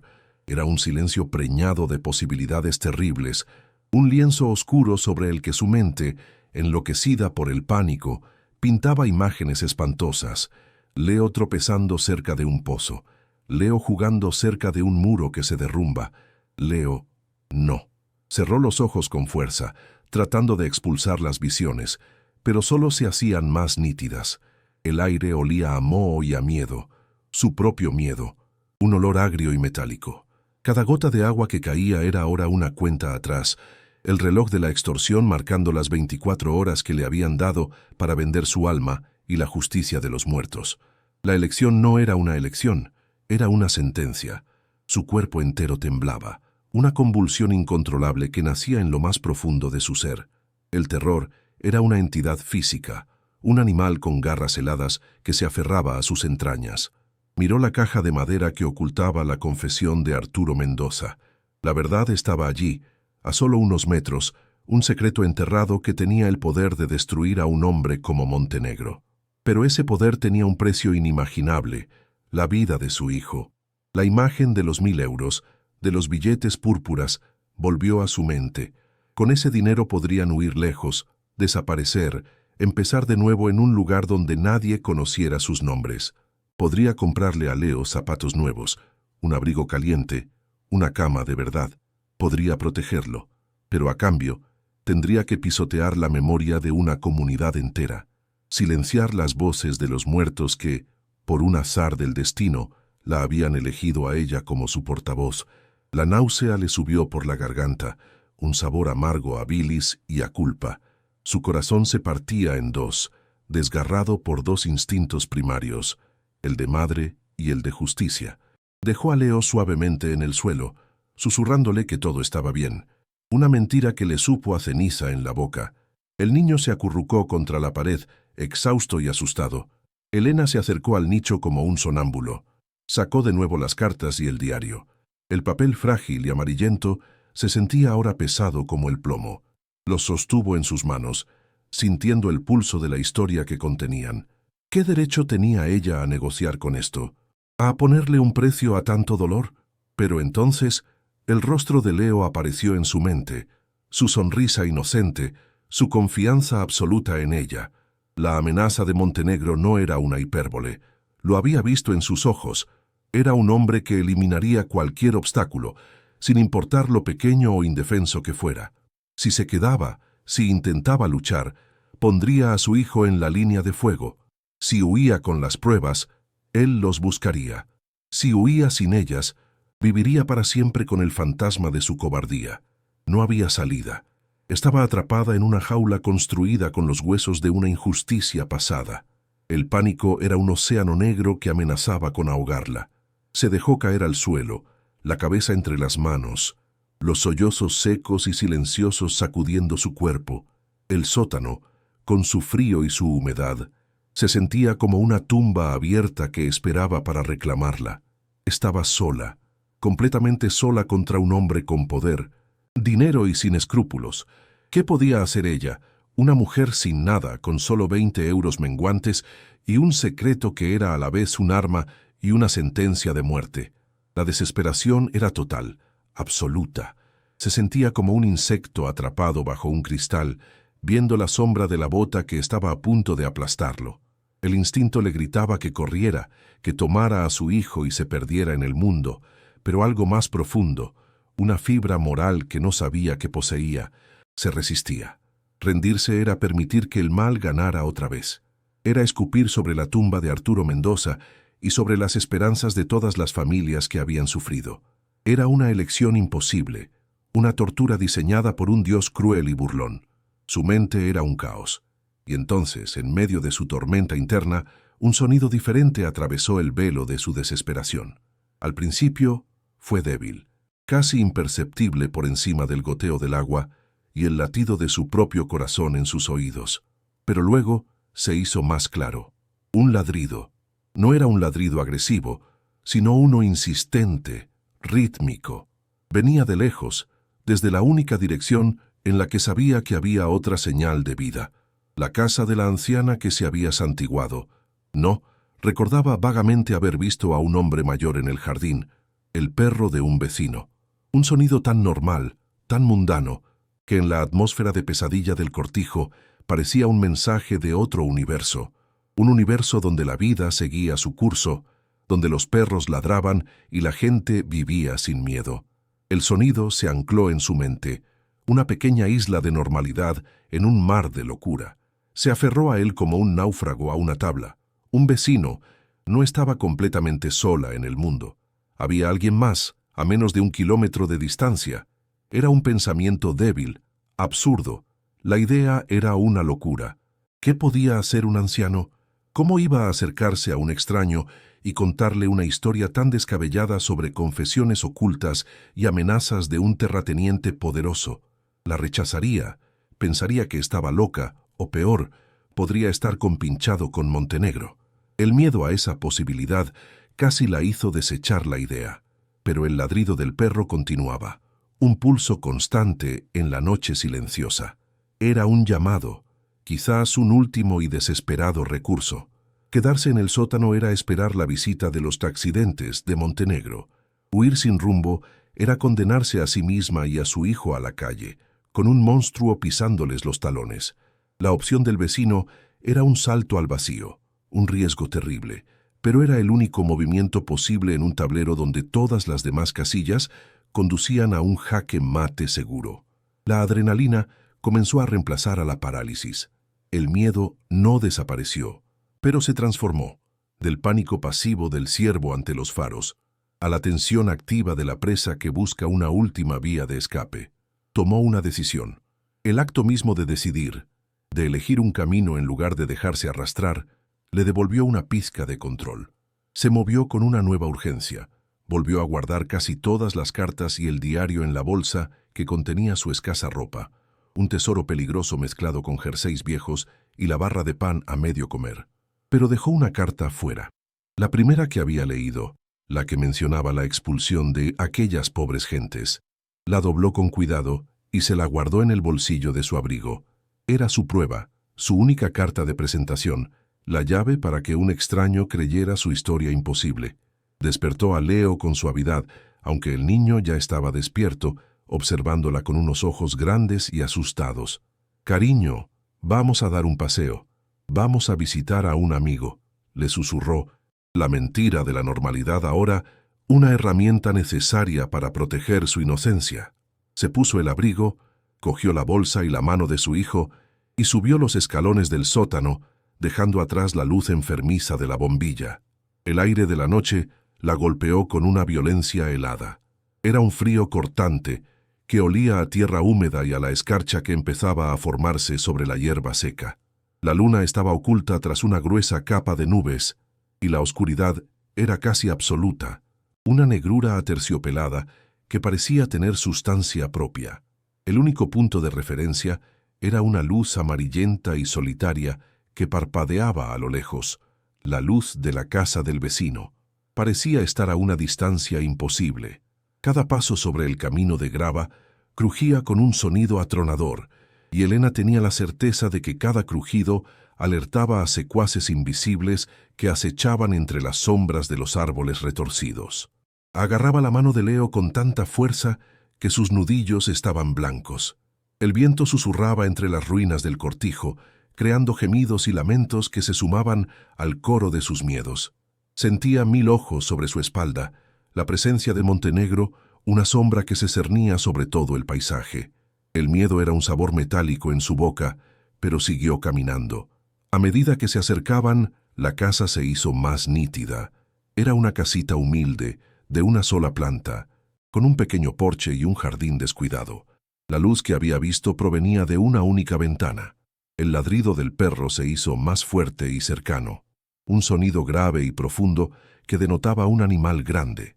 Un viejo Land Rover oxidado estaba aparcado al lado de la casa. Eran signos de vida, de una existencia real y tangible fuera de la pesadilla del cortijo. Llegaron a una pequeña valla de madera y Elena se detuvo, el corazón martilleándole contra las costillas. Estaba a punto de cruzar un umbral, de involucrar a un extraño en su problema mortal. Por un segundo, la duda la asaltó de nuevo. ¿Y si se equivocaba? Pero entonces sintió el pequeño cuerpo de Leo temblar de frío a su lado y supo que no podía dar marcha atrás. Abrió la cancela, que chirrió con una protesta metálica, y el ladrido del perro se volvió frenético. Caminó por el sendero de piedra hasta la puerta y con una mano que temblaba visiblemente, llamó. El ladrido cesó de inmediato, acallado por una voz grave desde el interior. «Sombra, quieto». Se oyeron unos pasos lentos, arrastrados, acercándose a la puerta. Un cerrojo se descorrió con un chasquido metálico y la puerta se abrió unos centímetros, revelando una rendija de luz cálida. Un ojo oscuro y brillante la escrutó desde la oscuridad. Luego, la puerta se abrió del todo. De pie en el umbral había un hombre muy anciano, de unos 80 años. Era bajo y delgado, encorvado por el peso de los años, pero sus ojos eran increíblemente vivos y penetrantes. Su rostro era un mapa de arrugas profundas, la piel curtida por décadas de sol y viento. Llevaba una camisa de franela gastada y unos pantalones de trabajo. Miró a Elena, luego al niño que se escondía tras ella, y su expresión, inicialmente de recelo, se suavizó con una sombra de preocupación. Detrás de él, un gran mastín negro lo observaba todo en silencio, con las orejas tiesas y una inteligencia casi humana en su mirada. Elena no sabía por dónde empezar. Las palabras se agolpaban en su garganta, bloqueadas por el pánico. Abrió la boca, pero solo salió un sonido ahogado, un gemido de pura desesperación. Las lágrimas que había estado conteniendo con tanto esfuerzo comenzaron a brotar, cayendo por sus mejillas heladas. «Por favor», susurró, la voz rota. «Por favor, ayúdeme. Estoy tan asustada». El anciano no dijo nada. Simplemente la observó durante un largo momento, su mirada recorriendo su rostro pálido, su ropa gastada, el terror en sus ojos y la forma en que su cuerpo protegía instintivamente al niño. No necesitaba más explicaciones. El miedo y la desesperación son un lenguaje universal que los ancianos entienden mejor que nadie. Con un gesto lento, abrió la puerta del todo. «Entren», dijo. Su voz era rasposa, como la grava, pero no hostil. «Afuera el frío muerde los huesos. Entren y cierren la puerta». Fue el primer acto de bondad genuina que Elena había recibido en semanas y casi la hizo derrumbarse por completo. El interior de la casa era pequeño y modesto, pero irradiaba un calor que Elena había olvidado que existía. El aire olía a leña quemada, a café y a sopa caliente. Una estufa de hierro en un rincón crepitaba alegremente, arrojando un resplandor anaranjado sobre los muebles viejos pero cuidados. El anciano la condujo a una pequeña mesa de cocina y le indicó que se sentara, mientras él ponía un cazo con leche a calentar en la cocina de gas. Leo, sintiendo el calor, dejó de temblar y miró la estancia con curiosidad, especialmente al gran perro negro, Sombra, que se había tumbado cerca de la estufa y los observaba con calma. El anciano se movió con la lentitud deliberada de la vejez, pero con una eficiencia tranquila. No hizo preguntas. Simplemente creó un espacio de seguridad, un paréntesis de calor y calma en medio de la noche helada y la tormenta de miedo que consumía a Elena. Le puso delante una taza de leche caliente con miel para Leo y una taza de café solo para ella. Sus manos, nudosas y manchadas por la edad, no temblaban. Elena bebió el café, el líquido caliente y amargo quemándole la lengua, pero ayudándola a centrarse, a despejar la niebla de pánico que nublaba su mente. El calor de la taza se transfirió a sus manos heladas, devolviéndoles la vida. El anciano se sentó frente a ella, sin decir nada, esperando. Le estaba dando tiempo, un regalo de paciencia que ella absorbió como una planta seca absorbe el agua. Finalmente, tras vaciar media taza, encontró su voz. «Me llamo Elena», dijo en un susurro. «Y él es mi hijo, Leo. Estamos viviendo en el sótano del cortijo». Al decir la palabra «viviendo», su voz se quebró. El anciano asintió lentamente. Sus ojos no mostraban sorpresa, solo una profunda tristeza. «El cortijo de las sombras», musitó, como si pronunciara el nombre de un fantasma. «Nadie debería vivir en ese lugar. Ese lugar está maldito por la memoria». Sus palabras, en lugar de asustar a Elena, la hicieron sentir comprendida por primera vez. Sacó la carta doblada de su bolsillo. Sus manos todavía temblaban, así que la deslizó sobre la mesa hacia él. «Encontré esto», dijo Elena, su voz apenas un hilo. Estaba escondido en una pared del sótano. «Hay más. Un diario». Su mirada suplicante se clavó en el rostro del anciano. El hombre, que se presentó como Joaquín, cogió la carta con una mano sorprendentemente firme. No necesitó gafas. Acercó el papel amarillento a la luz de la lámpara de la cocina. Sus ojos recorrieron las primeras líneas y Elena contuvo la respiración, observando cada mínimo cambio en su expresión. Vio cómo sus cejas se fruncían, cómo una arruga profunda se formaba entre ellas. Luego, vio cómo sus labios se apretaban en una línea fina y dura. Sus nudillos se pusieron blancos al agarrar el papel, y el leve temblor que ella no había visto antes apareció en su mano. Estaba leyendo la confesión de Arturo Mendoza, las palabras sobre la expulsión, sobre la culpa, sobre aquellas pobres gentes. Elena esperó. El silencio solo roto por el crepitar del fuego y la respiración suave de Leo, que empezaba a adormilarse por el calor y la leche caliente. El veredicto de Joaquín lo era todo. De repente, Joaquín dejó escapar un sonido gutural, un suspiro que era mitad dolor, mitad rabia contenida. Dejó la carta sobre la mesa con un gesto brusco. «Mentirosos», siseó, la palabra cargada con el veneno de décadas de resentimiento. «Criminales». Levantó la vista hacia Elena y sus ojos, antes solo tristes, ahora ardían con un fuego antiguo, la brasa de una injusticia que nunca se había apagado. «¿Sabes lo que es esto?», preguntó, su voz temblando de emoción. «No es solo una carta, es la prueba que mi padre y los otros buscaron hasta el día de su muerte. La prueba de que nos robaron, de que nos echaron de nuestra tierra como a perros». Elena sintió un escalofrío recorrer su espalda. La historia abstracta del diario se estaba volviendo carne y hueso frente a ella. Las pobres gentes ya no eran una frase en un papel. Tenían un rostro, una voz, un descendiente sentado frente a ella. El peso de la historia la aplastó con una fuerza renovada. Joaquín era el guardián de esa memoria, y ella acababa de entregarle la llave. Joaquín se levantó y comenzó a caminar de un lado a otro de la pequeña cocina, su cojera más pronunciada por la agitación. «Los Valcárcel», dijo, golpeando la mesa con un dedo nudoso.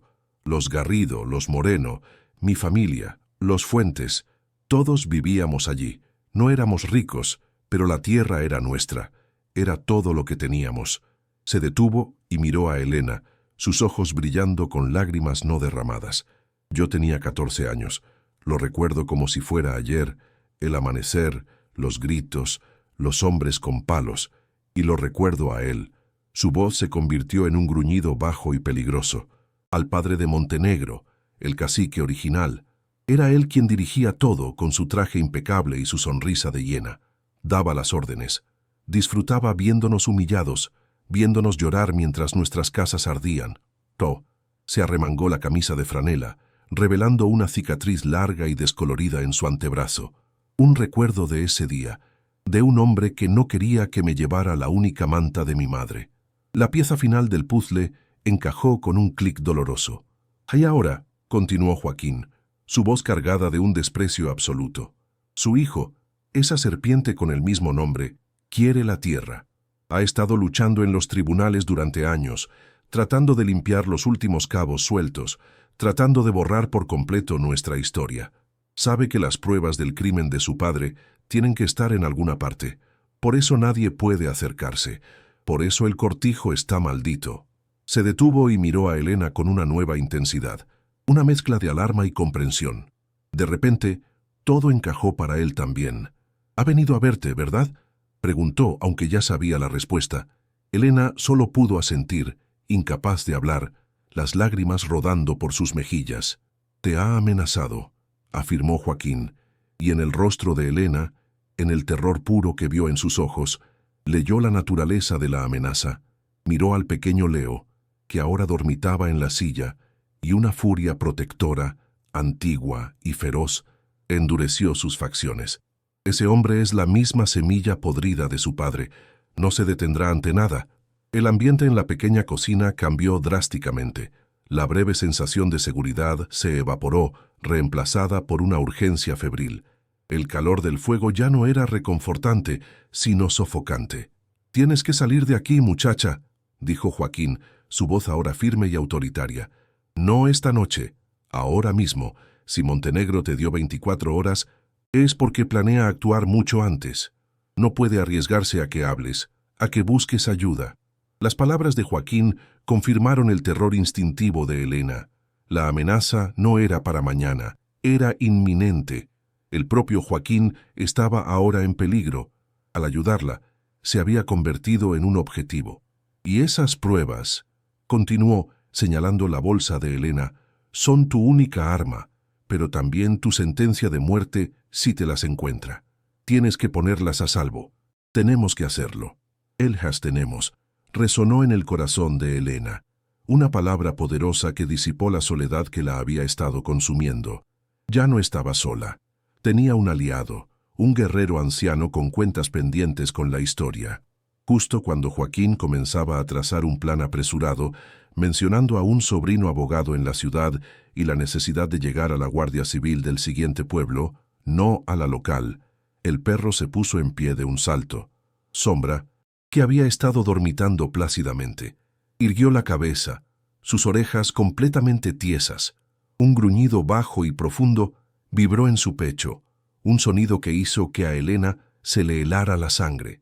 El perro se acercó a la puerta, su cuerpo tenso como un resorte, y comenzó a ladrar. No era el ladrido insistente de antes, era un ladrido frenético, furioso, el ladrido de un guardián que detecta una intrusión real y peligrosa. Joaquín se cayó al instante, su rostro una máscara de tensión. «Silencio», susurró, haciendo un gesto a Elena para que no se moviera. Ambos contuvieron la respiración, escuchando más allá de los ladridos del perro, intentando descifrar la amenaza que se cernía en la oscuridad de la noche. Una amenaza que se acercaba inexorablemente.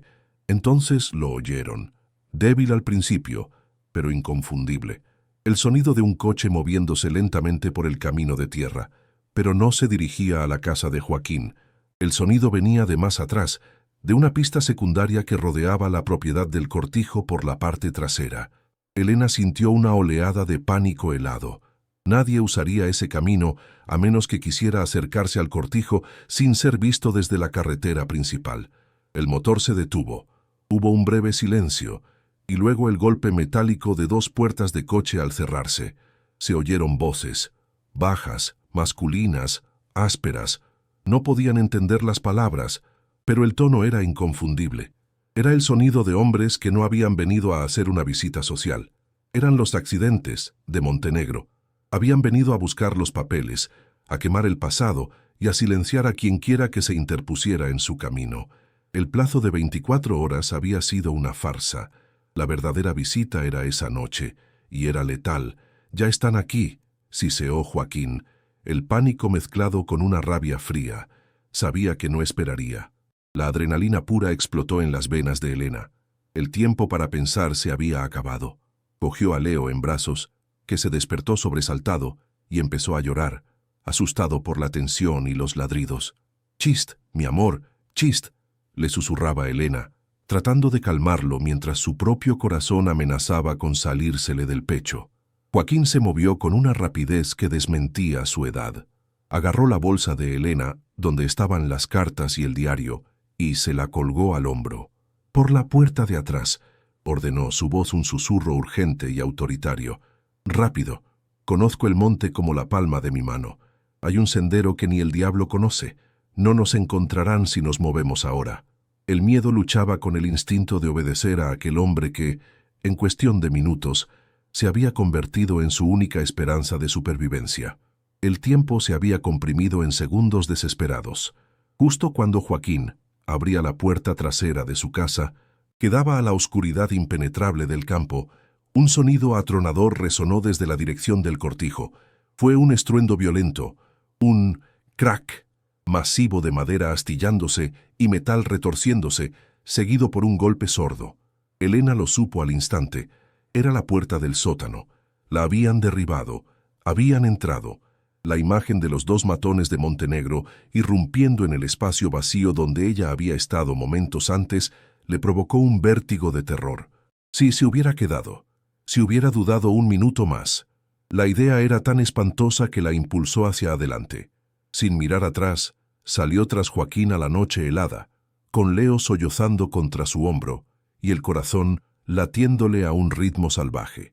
El ladrido de sombra se oía cada vez más lejano mientras se adentraban en la oscuridad, un faro de sonido que marcaba el punto del que huían a la desesperada, dejando atrás el mundo de los hombres para sumergirse en el territorio salvaje y protector del monte. La oscuridad bajo los árboles era total. Elena no podía ver nada, ni siquiera sus propias manos. El suelo era un caos de raíces traicioneras, piedras sueltas y ramas bajas que le arañaban la cara y el pelo. Tropezaba a cada paso, el peso de Leo en sus brazos, un lastre que le quemaba los músculos. Pero no se detuvo. El sonido de sus propias respiraciones jadeantes y los sollozos asustados de su hijo eran lo único que oía, aparte de la voz susurrante de Joaquín justo delante de ella. «Por aquí, cuidado con la zanja, agáchate». El anciano se movía con una seguridad asombrosa, un fantasma ágil en su propio territorio. Él era la única razón por la que no habían caído ya. El frío era intenso, pero Elena no lo sentía. Estaba ardiendo por dentro, consumida por una mezcla de terror y una furia primigenia. Estaban cazando a su hijo. Habían venido a hacerle daño. Esa idea se convirtió en combustible, una energía feroz que la empujaba a seguir corriendo, a poner tanta distancia como fuera posible entre su hijo y los monstruos. Detrás de ellos, en la distancia, vieron un resplandor anaranjado que parpadeaba entre los árboles. Eran las linternas de los matones, sus haces de luz barriendo el interior del cortijo, buscando, profanando. Por un instante, una de las luces se dirigió hacia la casita de Joaquín, iluminándola como un escenario. Elena contuvo el aliento, esperando oír gritos, esperando que fueran a por el anciano, pero las luces volvieron a centrarse en el cortijo. No sabían que la presa ya no estaba en la trampa. No sabían que el secreto que habían venido a destruir estaba ahora con ellos, huyendo a través de la negrura del monte. Cada paso que daban era una pequeña victoria, un metro más ganado en la carrera por la supervivencia. Joaquín la guió por un lecho de arroyo seco, el terreno difícil ocultando sus huellas. El olor a pino y a tierra húmeda llenaba sus pulmones, un olor a libertad y a miedo entrelazados. La noche, que antes había sido su enemiga, era ahora su única aliada, su manto de invisibilidad.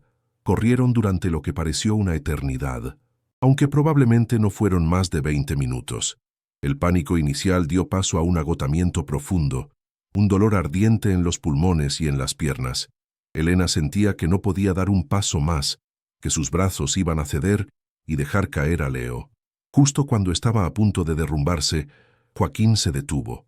Habían llegado a una pequeña formación rocosa, un afloramiento de granito que formaba un refugio natural, invisible desde el camino.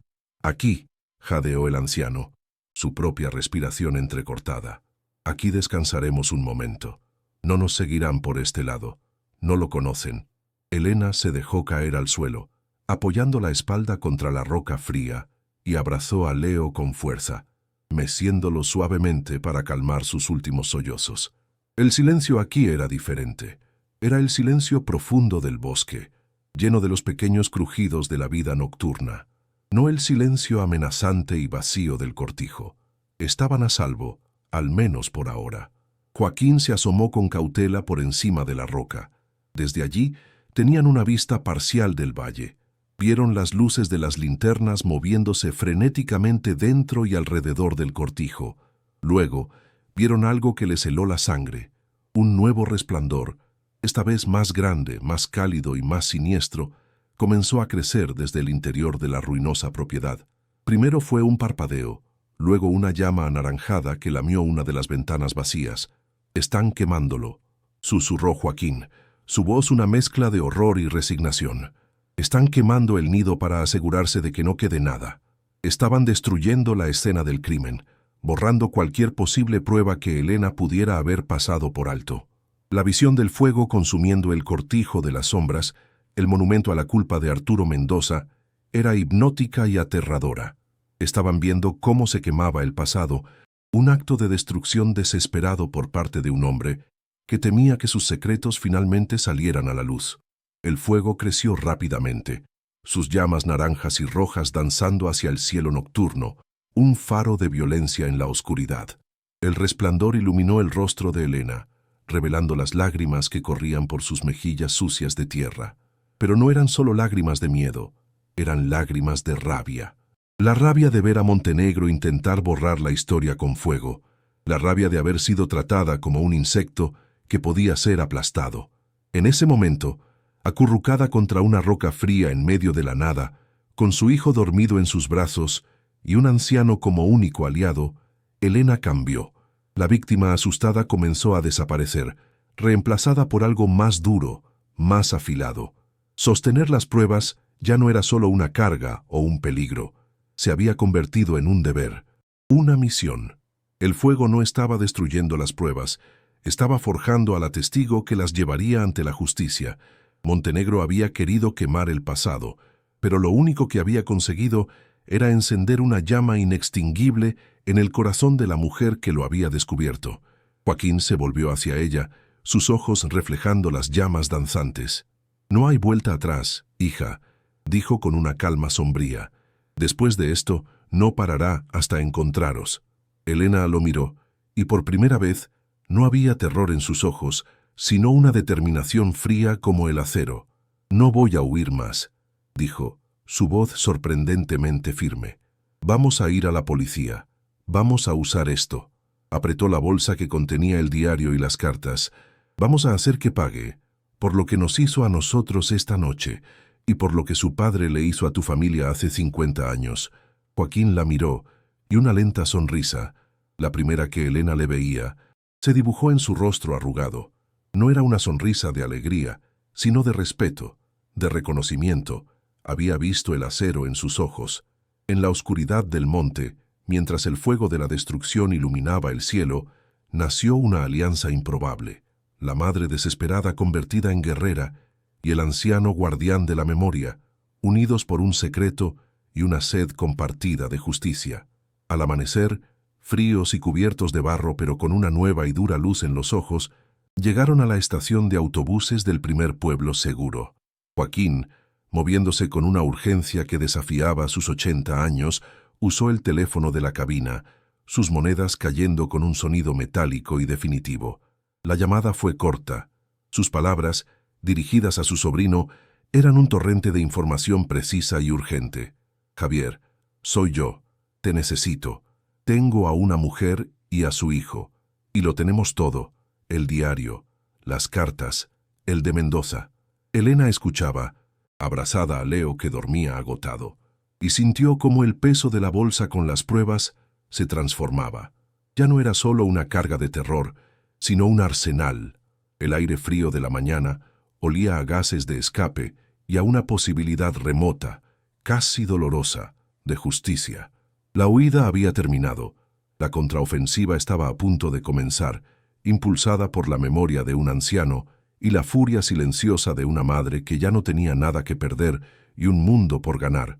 Para ella y para su hijo, Javier Morales, el sobrino de Joaquín, no se parecía en nada al frío abogado del mismo apellido que la había enviado al sótano. Era un hombre joven, de unos 35 años, con una mirada intensa y una energía contenida que vibraba incluso en su quietud. Los encontró en una pequeña cafetería, y desde el primer momento supo que aquello era real. Escuchó la historia de Elena, su voz baja y firme mientras relataba el descubrimiento, la visita de Montenegro y la terrorífica huida nocturna. Luego, con manos casi reverentes, examinó las cartas y el diario que Elena le entregó. Su rostro, inicialmente profesional, se endureció hasta convertirse en una máscara de indignación contenida mientras leía la confesión de Arturo Mendoza. Levantó la vista, sus ojos se encontraron con los de Elena, y ella vio en ellos no solo la promesa de un abogado, sino la furia de un hombre que entendía el peso de la historia. «Esto no es solo un caso», dijo, su voz resonante. «Esto es desenterrar a los muertos para que los vivos puedan tener paz». La maquinaria legal se puso en marcha con una velocidad y una fuerza que Elena nunca habría creído posibles. Javier no perdió un minuto. Activó sus contactos en la abogacía del Estado especializada en memoria histórica y presentó una denuncia formal ante una unidad especial de la Policía Judicial, eludiendo cualquier jurisdicción local que pudiera estar contaminada por la influencia de Montenegro. Elena pasó horas en una oficina estéril y bien iluminada, relatando cada detalle. Ya no era la mujer rota que temblaba en la oscuridad. Su testimonio era un río de hechos claros y precisos. Su voz constante, su memoria un arma afilada por el terror y la rabia. Describió el sótano, las palabras de Montenegro, el rostro de los matones vislumbrado en la oscuridad, el rugido del fuego. Cada palabra era un clavo más en el ataúd de la impunidad del cacique. Por primera vez en meses, se sintió poderosa, no una víctima, sino la pieza clave de una justicia que había estado esperando medio siglo para despertar de su letargo. El testimonio de Joaquín fue la piedra angular. Con la ayuda de Javier, se localizaron a 2 familias más de las que Arturo Mendoza había nombrado en su diario. Ancianos dispersos por todo el país que, como Joaquín, nunca habían olvidado. En una sala de vistas, ante un fiscal especial, Joaquín se puso en pie. Su cuerpo era frágil, pero su voz, aunque temblorosa por la emoción, resonó con la claridad del trueno. Describió la violencia de la expulsión, el rostro del padre de Montenegro, la cicatriz en su brazo, los nombres de sus vecinos. Con la confesión de Arturo Mendoza como corroboración, su testimonio se convirtió en una verdad irrefutable. Los fantasmas del cortijo de las sombras habían encontrado por fin su voz a través de un superviviente y una madre desesperada. La red de mentiras tejida por la familia Montenegro durante 50 años comenzó a deshacerse, hilo por hilo, bajo el peso aplastante de la verdad documentada y el dolor recordado, una verdad que ya no podía ser quemada ni silenciada. La detención de Montenegro no fue un acto violento, sino un espectáculo silencioso y humillante. Elena lo vio en las noticias de la noche, desde la seguridad de un piso franco proporcionado por la Fiscalía. Las imágenes mostraban a Montenegro saliendo de su lujosa mansión, flanqueado por 2 agentes de paisano. Su traje caro estaba impecable, pero su rostro, normalmente una máscara de arrogancia, era un lienzo de incredulidad y pánico apenas contenido. La cámara se acercó mientras le ponían las esposas, y el sonido metálico del cierre pareció resonar en la habitación. El cacique Montenegro, el hombre que movía los hilos, el depredador que amenazaba a niños, era ahora un prisionero del Estado, su poder evaporado bajo la luz de las cámaras. Elena sintió una oleada de alivio tan profunda que casi la hizo caer de rodillas.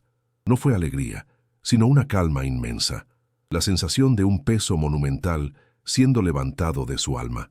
La justicia no había sido un accidente, había sido una conquista. La batalla legal fue larga, pero el resultado fue decisivo. Con las pruebas del diario, las cartas y los testimonios de los supervivientes, los tribunales declararon nula la apropiación original de las tierras. La sentencia fue un terremoto judicial que sacudió los cimientos de la élite local. Montenegro y sus cómplices fueron condenados por asociación ilícita, falsedad documental, coacción y amenazas. El cortijo de las sombras, o lo que quedaba de él tras el incendio, junto con todas las tierras circundantes, fue expropiado y devuelto a un fideicomiso creado para los herederos de las familias expulsadas. El día que se leyó la sentencia final, Elena estaba en la sala, sentada al lado de Joaquín. Vio al anciano llorar en silencio, sus lágrimas no de tristeza, sino de una paz que había tardado toda una vida en llegar. Eran las lágrimas de sus padres, de sus vecinos, un diluvio de dolor acumulado que finalmente encontraba su cauce hacia la redención, limpiando la tierra manchada por la codicia. La recompensa de Elena no vino del Estado, sino de las personas a las que había ayudado. Un mes después de la sentencia, el colectivo de herederos organizó una reunión. En un acto formal y profundamente emotivo, le entregaron un documento.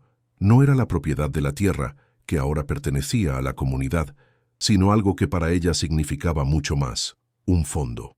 Habían vendido una pequeña parcela de la tierra recuperada y le donaban a ella la totalidad del dinero como agradecimiento por su valentía y por haber arriesgado su vida y la de su hijo. La cifra escrita en el cheque la hizo jadear. Era más dinero del que jamás había soñado poseer, suficiente para garantizar un futuro sin miedo para siempre. El papel del cheque se sentía pesado en sus manos, un peso de futuro, no de fracaso, una antítesis abrumadora de aquellos 20 euros arrugados que habían sido todo su mundo en la cocina de su antigua jefa, un símbolo tangible de que su caída al abismo había sido, en realidad, el inicio de su ascenso. 6 meses después, el único sonido en la casa de Elena era el canto de los pájaros en el jardín y la risa de Leo jugando en su propia habitación, un cuarto luminoso pintado de azul cielo y lleno de juguetes. Había comprado una casa pequeña pero preciosa en un pueblo tranquilo junto al mar. El aire ya no olía a moho y a desesperación, sino a la brisa salina y a las flores que ella misma había plantado. Las paredes no lloraban humedad, sino que estaban cubiertas de dibujos de su hijo y fotografías de sus nuevos amigos. Ya no dormían en un colchón en el suelo de una cocina ajena o de un sótano helado, sino en camas cálidas y cómodas, con sábanas limpias que olían a sol. Cada mañana, Elena se despertaba con la luz entrando por la ventana y sentía una gratitud tan intensa que le llenaba los ojos de lágrimas, pero esta vez eran lágrimas de una felicidad casi insoportable.